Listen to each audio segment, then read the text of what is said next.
Судските процеси против вашите поранешни сегашни сопартијци станаа секојдневие во државата. Велите дека власта, како партија имате став дека власта спроведува политички прогон.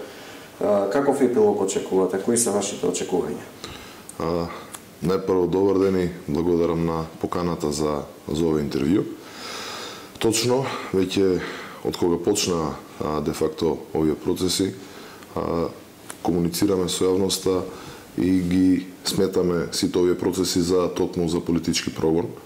Всушност и сите овие тези кои што последниот период, последните месеци ги слушнавме токму и од премиерот Заев, одат во таа насока, особено она негова изјава и процесите кои што сакаат да ги отпочнат во Собранието на Република Македонија, а се однесуваат на помирувањето, само докажуваат дека станува збор за политички прогон.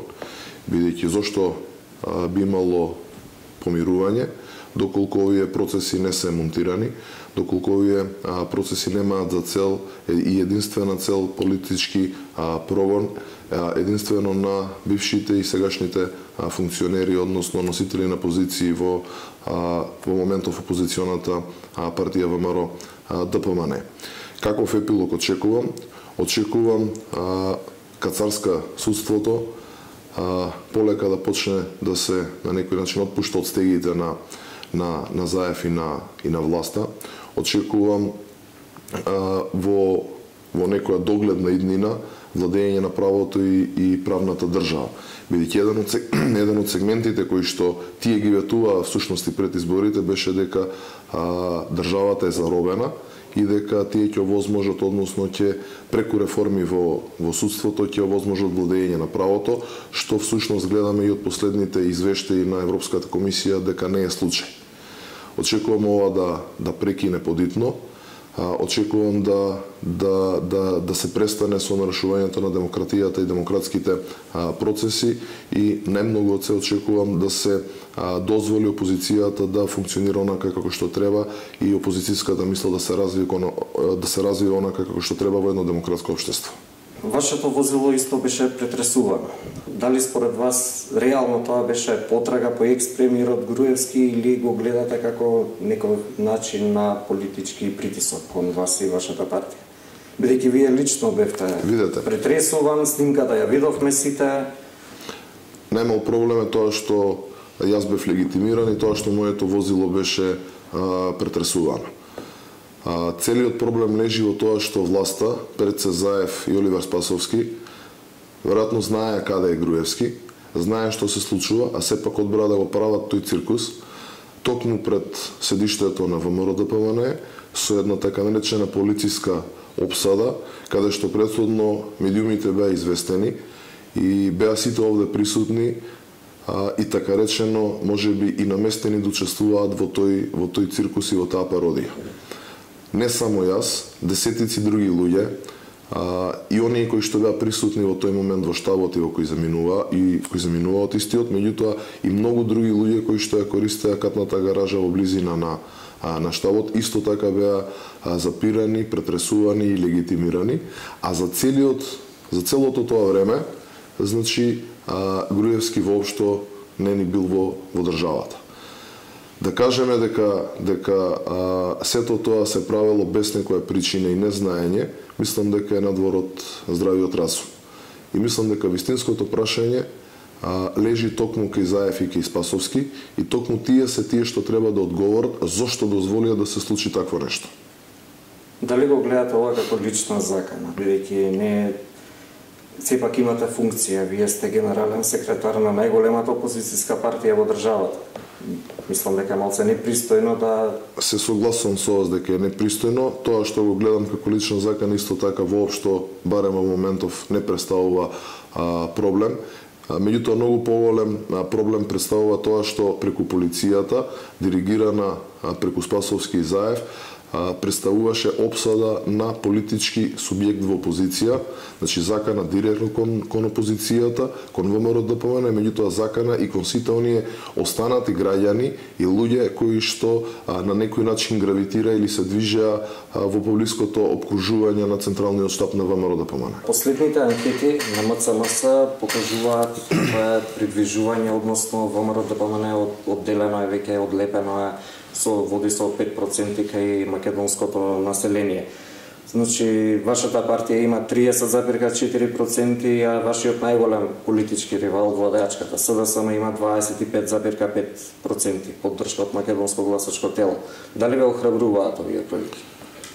Видете, кога станува збор за мерењето на ретезите и анкетите, не толку далеку, негде периодот на пред референдумот, голем дел од луѓето кои што се занимаваат со овој вид на проблематика прогнозираа дека референдумот ќе биде успешен, дека ќе излезат огромна бројка на луѓе, се шпекулираше со различни бројки кои што неретко се движеа негде во рамките на над 900-950 илјади до милион гласачи.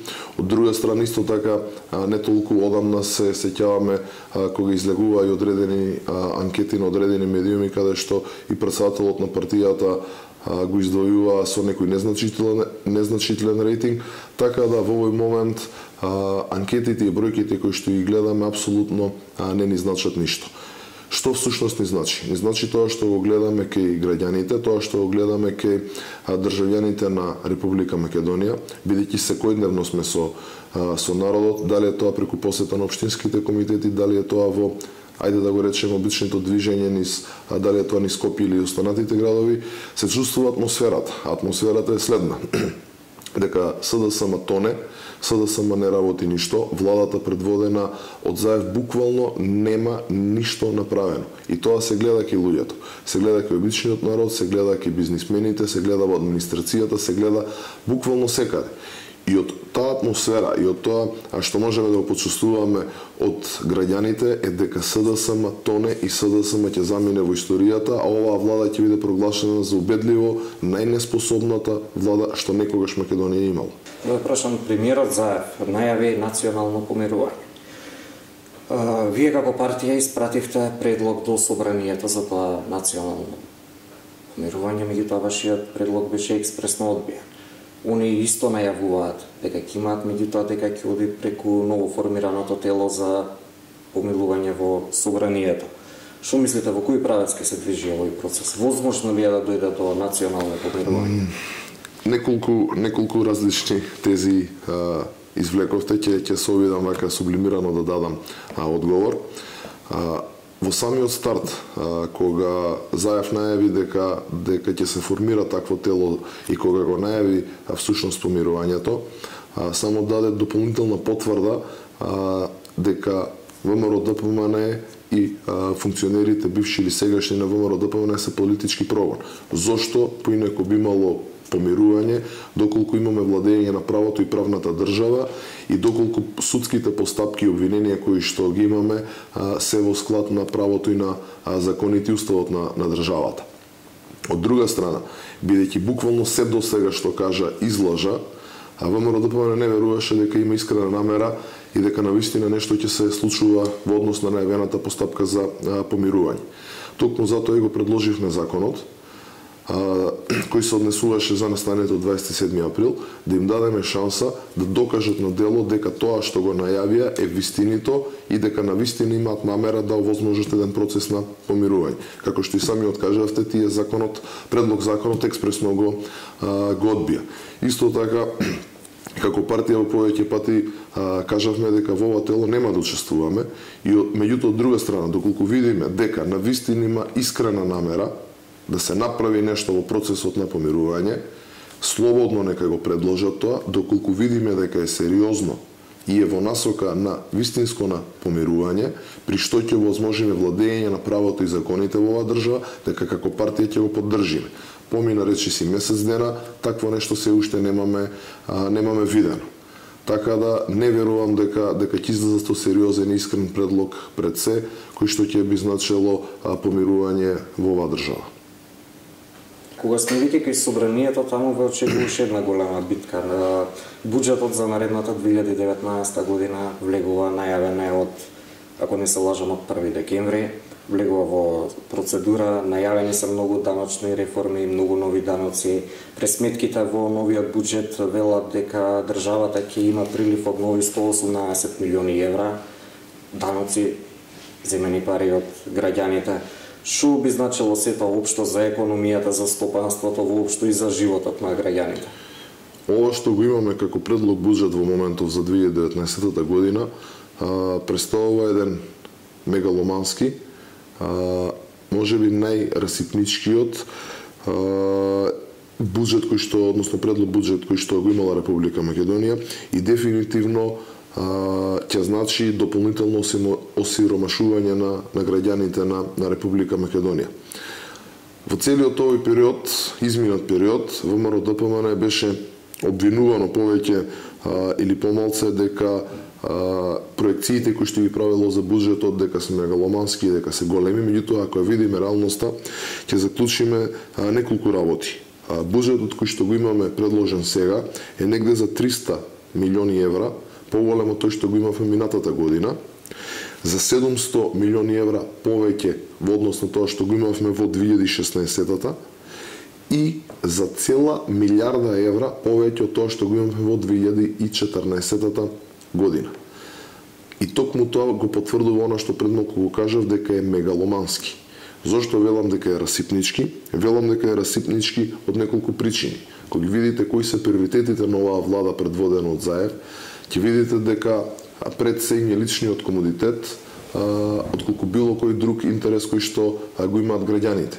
Бидејќи за една од главните теми кои што така речено ветуваа дека со магично стапче ќе го решат, а тоа е загадувањето или аерозагадувањето, се предвидени само 1,5 милиони евра, додека за набавка на нови возила, коли и мебел се предвидени 7 милиони евра. Значи, еден од параметрите кои што покажува што е приоритет на оваа влада, дека приоритет е само личниот комодитет и интерес и веројатно на нивните блиски, а не и она што вистински граѓаните ги засега. Од друга страна, со овој буџет имаме негде зголемување од 6,4% на даноците во споредба со буџетот во 2018 година. Тоа би значило негде околу 120 милиони евра, како што и вие кажавте, дека во оваа година ќе соберат повеќе даноци од граѓаните и фирмите отколку минатата година. Или вака како се направи една проста математика, тоа би значило дека од секое во просек 4 члено семејство ќе соберат по 250 евра плюс на тоа што го собрале минатата година. Имајќи сепак во предвид дека негде околу пола милион граѓани, околу 455 илјади граѓани во Република Македонија живеат под работна сиромаштијата. И тоа не е нешто што ВМРО-ДПМН се расфрла како флоскула со бројка, туку тоа е официјален извештај од релевантни институции кои ги прават овие истражувања. Господине Јанушев, истовремено не запираат ни задолжувањата. Не далава не задолжија за 98 милиони евра. На почетокот на годината зема евроврзница, само за која што по камати ќе бидат исплатени околу 100 милиони евра. Во проекциите на владата стои дека јавниот долг ќе расте до 54,2%, односно најавено е зголемување од неверојатни 600 милиони евра. Еве како пример, исто би ве запрашал и за клиничкиот центар. Имаше дозвола за градба, готов проект и наеднаш беше стопирано, беа планирани околу, ако не се лажам, 90 милиони евра, со тоа што се актуелнава влада се уште нема ни одбрана локација каде тој ќе се гради и би чинел неколкукратно повеќе. Дали ќе се спротиставите? Што мислите, зошто ја напуштија вашата идеја? Видете, од една страна не критикуваа за задолжувањата и ветуваа пред граѓаните дека ќе престанат задолжувањата. Од друга страна ветуваа 500 евра минимум просечна плата, ветуваа минимум 1000 евра плата за докторите и што се уште не ветуваа. Од друга страна, единствено што видовме е како неколкукратно повеќе задолжуваат државата и сега имаме историски најголемо задолжување во Република Македонија, а од друга страна немаат буквално реализација ниту на еден проект. Освен доколку не ги сметаат за успешни проекти за садувањето на гинко дрво и отварањето на новата автобуска станица во ГТЦ, која што патем беше со Зурли Тапан и Диджей. Чи јас не се сеќам на други проекти кои што тие ги почнале или ги реализирале. Можеби ќе одговорат дека го завршиле автопатот или не знам што. Меѓутоа да не забораваме, проектите единствено нешто што можеби завршија се проектите кои што останаа од ВМРО ДПМН. Буквално немаат ништо реализирано. Од друга страна имаат поголеми буџети, собираат повеќе пари од граѓаните и од даноците, исто така и од фирмите, меѓутоа буквално не се гледа каде се парите. Она што најмногу ги секира граѓаните, она што најмногу се прашуваат е каде се парите. Факт е дека буџетот се полни и од даноци, меѓутоа и од задолжувањата, меѓутоа не гледаме никаква реализација. И најголемото прашање кое што се поставува е што се случува со државните пари. Доколку буџетот се наполни со 3 милиарди евра, а доколку гледаме дека нема буквално ниту еден проект кој што се спроведува, капиталните инвестиции им се помалку од 30% и неколку 27-8%, каде се трошат парите? Дали парите завршуваат во џебовите на владачката гарнитура, бидејќи нема друго логично објаснување, бидејќи не се реализира нити еден проект. Така да само се тоа што го зборувам оди во континуитет на тезата дека станува збор за најрасипничката, најнеспособна влада која што Република Македонија било кога имала. Излегува и последните статистики. Македонија е единствена држава од регионот каде што просечната плата е под 400 евра. Иако нема ништо тие ветувања за 500 евра просечна плата во државата. Кажете ми вие како политичка партија која ќе дојдете на власт, какво решение ќе понудите? Видете. Имате ли програма за тоа? Имаме една ситуација во изминатиот период каде што со лажни ветувања